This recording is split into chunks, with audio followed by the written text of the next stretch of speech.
State asigi ana layengi Yanglen Saru ama oiriba Jawaharlal Nehru Institute of Medical Sciences Jnims ki campus ising Thumjinkhiba adugi matung Manipur Fire Service ki personnel singna tangkak naina khaidoktuna amadi chokthaba naidana honaduna tungsinduna leiramba ising chingthokpaga loinana sit sengbagi thabak leptana chathari hiramasigi matangda SKTV news ki akhanaba pawda mama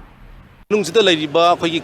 staff amadi anaba singasi tungan ba rescue team na hontokraba matungda nong asi chuba lekhiba pung nifu nipam ki matung bawda machi da hairiba singasi adumak ajupokda tungsinduna lairi khoi SKTV ki team na hairiba campus asi ki manungda lairiba male surgery ward ki manungda sangaga yenguba matamda Manipur Fire Service Department ki personnel singna angam mathakta khoi ki turn khaidong naraga hairiba mafam aduda khoi amona kai Sengdokhre thabak thorom sing akan mongda paikhali loinana mapung phana Sengdokhre bawda lepa letana khoi thabak Thumjinkhiba haidana khoi Manipur Fire Service Department ki director gi maikei digi fongdor pire Jnims ki medical superintendent ga unaruba matamda su leiriba amora kai sing asi sengtokpa loinana na hariba ising sing asi mafam sana sithokiba loinana Jnims ki leiriba power ki service amuk khoi restore torokpa loinana hari mahoksa gi film da hospital asi run tongnaba khoi nini humni phok di soidana lokigani haibagi wafam adu khoi Jnims ki medical superintendent ki maikei digi fongdor pire music leiriba Manipur ki available hospital singina capacity ki wangda lagadawrina madu ye kanda khoi Manipur Fire Service Department na legi khoi ki Jnims ki authority ga khoi yam munna tanara kanda ngasai yuksi ahan bagi hoina angan bada khoi survey to ko kanda khoi kari manpower camp sangni adu equipment kari camp darkar hoine jai yam fadna study dawra kanda ye matungda pung nipan ga minini fu manga dai dege khoi hogune du leptana dawra kanda di khoi na sum khan bada mi humni mumti adai mu changni khoi ra scenery se water bowser ani medi adum sigi hoina reserve hoina thame adai mathakta mu portable pump macha ma khoi sia adugi ising sing thokpa ke dawagi lighting system ama sine mai phangdamnina maroina lairiba khoi ngasai ayuktagi corridor sing sidi adum ayamba fast round loire aduna hojik si mu problem na risi akoi gi ward sing gi name bani na sing ji capsule kan sing ji phamaga tunga leiba aduna akoi gi mi sing na wiper sinarga kan to honari aduga akoi matik tok thuo kan da aduna sing ji tungal laga adagi akoi water pump sing thokadoi ni ore last tok dis any akoi na hek darka leiba sing akoi sinar kan da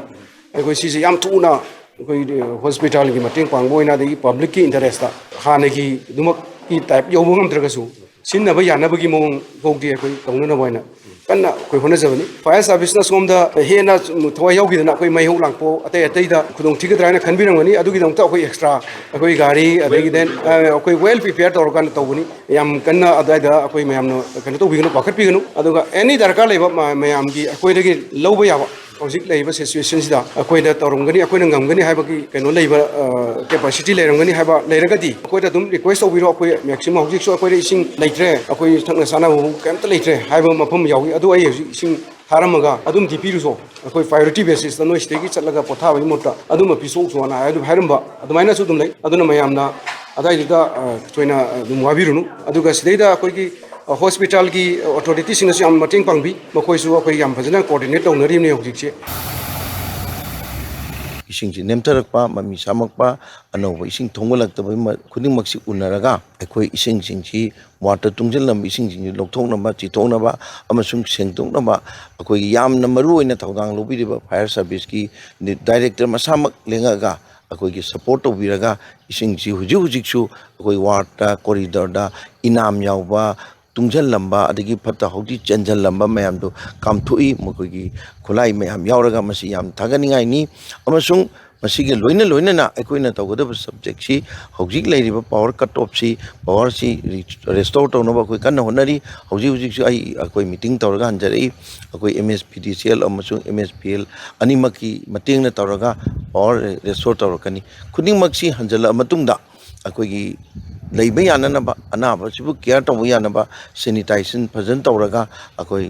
staff sing doctor sing na tawraga akoi anaba si yamdrabada numari mangani di nang sangata nang khali khuding makchi adu yari ge thuna akoi tawnana ba kan hona jari emergency service yauna makhal makha kaya gi ana ek lying iba mafam loinana mapalam dagi lakpa medical line da mahi tamliba mahiroi kaya leiriba Jnims ki complex asi atuba matamda mari leinaba authority na yengchin biduna khoi gi hanigi mahoksa gi film da hajinaba ꯍꯣꯠꯅꯕꯒꯤ ꯇꯉꯥꯏꯐꯗꯕꯗꯨ ꯂꯩꯔꯦ ꯍꯤꯔꯝ ꯑꯁꯤꯒꯤ ꯃꯇꯥꯡꯗ SKTV ꯒꯤꯗꯃꯛꯇ ꯄꯥꯎꯗꯝꯖꯔꯤꯕ video journalist ꯕꯦꯟꯁꯟ Nongthombam ꯑꯃꯗꯤ ꯆꯤꯡꯈꯩ ꯃꯣꯏꯔꯥꯡꯆꯥ ꯖꯦꯅꯤꯝꯁ ꯄꯣꯔꯣꯝꯄꯥꯠ ꯏꯝꯐꯥꯜ ꯏꯁ district